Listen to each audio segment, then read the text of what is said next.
What a powerful gospel, and a little scary in its own way. See, we're all on a journey. It's the journey of life. And the shape of this journey is made by the choices that we make. The past choices are gone, and they are made us what we are today. But the future is created by the choices we make today, and will create what we will become in the future.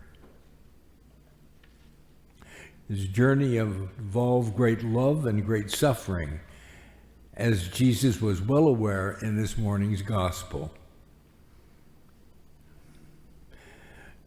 You are now becoming, through the choices that you are making, what you will be in the future, in the final chapter of the journey of your life. We can learn about this journey of love and suffering through lessons which Jesus teaches us in this journey to Jerusalem. And basically, I see meditating on it 3 lessons. First, we are called to judge by God's standards and not by human.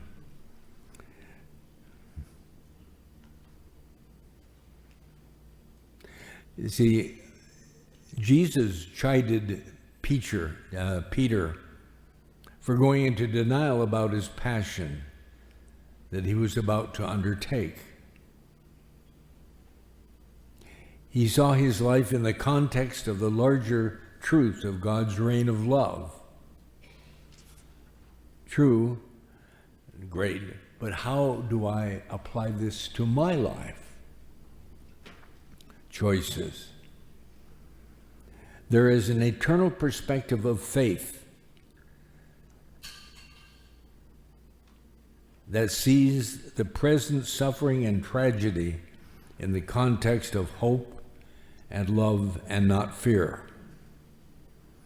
It means standing back from what seems to be a disaster and giving room for a broader perspective that we only find through faith. Years ago in Scotland,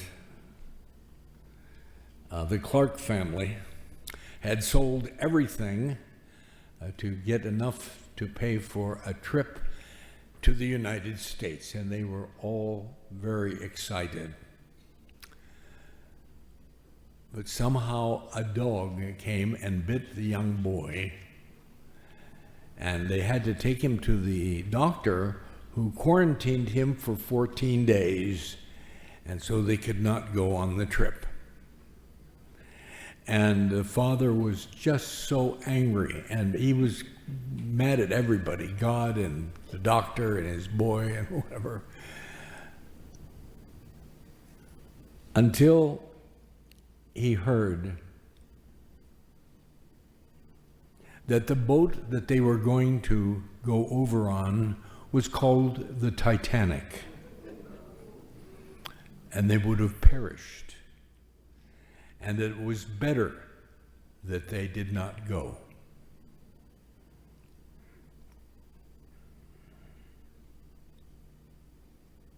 Judging by God's standard enables us to carry on, to stand back from the present sorrow and pain and absurdity, and makes a chance for understanding that may not be available in the moment except through faith.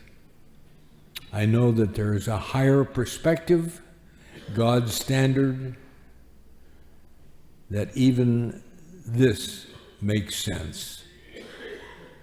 If you'd like to say with me, Lesson 1, I choose to live by heart values of the gospel and not by human standards of fear and denial. The second is embrace your cross. Rather than taking the victim role, suffering is part of the human condition, and embracing our humanity is going to mean there's going to be a certain amount of suffering.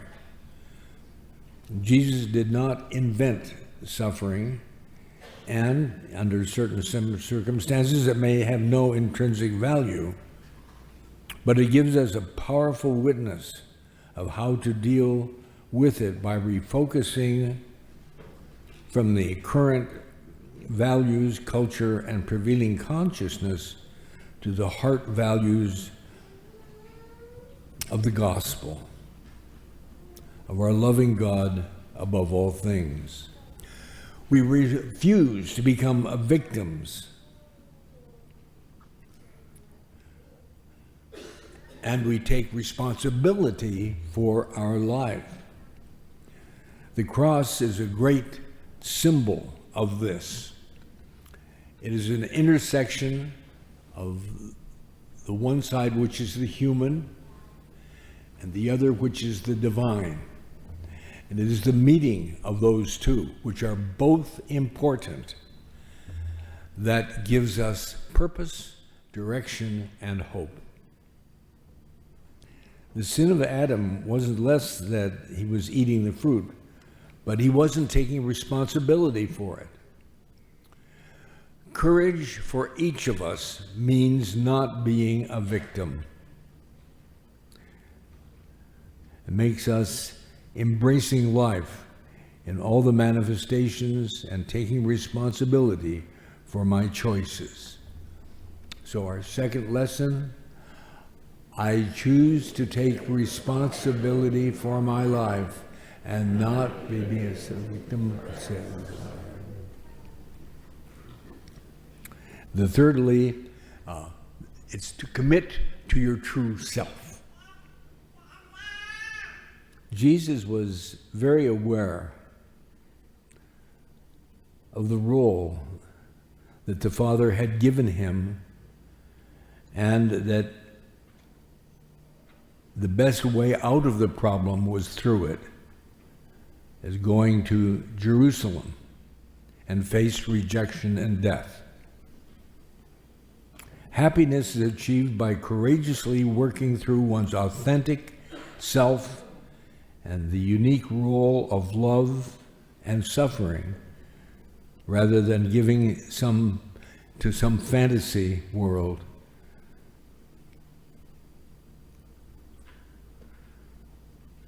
In hopes there was in Russia a few years back, there was a woman who used to throw herself in front of the cars of handsome men, thinking that they would stop and save her and they could have a relationship. Which is, it's a crazy thought, but it made sense to her, But with all of us, we have that temptation.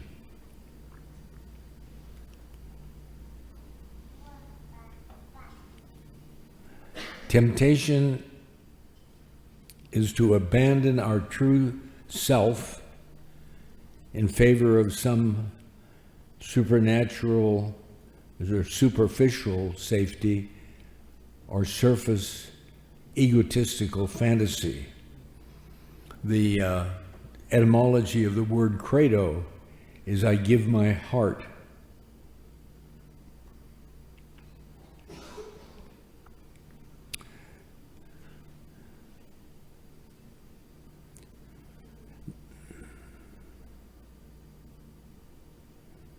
It means finding our true self and committing myself to it. If you'd like to say with me, I express myself by giving my heart to the great love and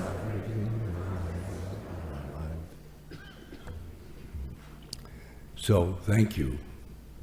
That is the shape and journey of our lives. The only thing that you and I will take out of our life is the faith, hope, and love choices that we made in our life. By choosing to live by heart values of the gospel, not human values. By choosing to take responsibility for my life and not be a victim of the threat of suffering, and expressing my true self by giving my heart to great love and great suffering in the context of my life. Success in life means living forward joyfully, with passion and enthusiasm, transcending the superficial, bloated ego that we all have, and embracing with great love and suffering our life daily.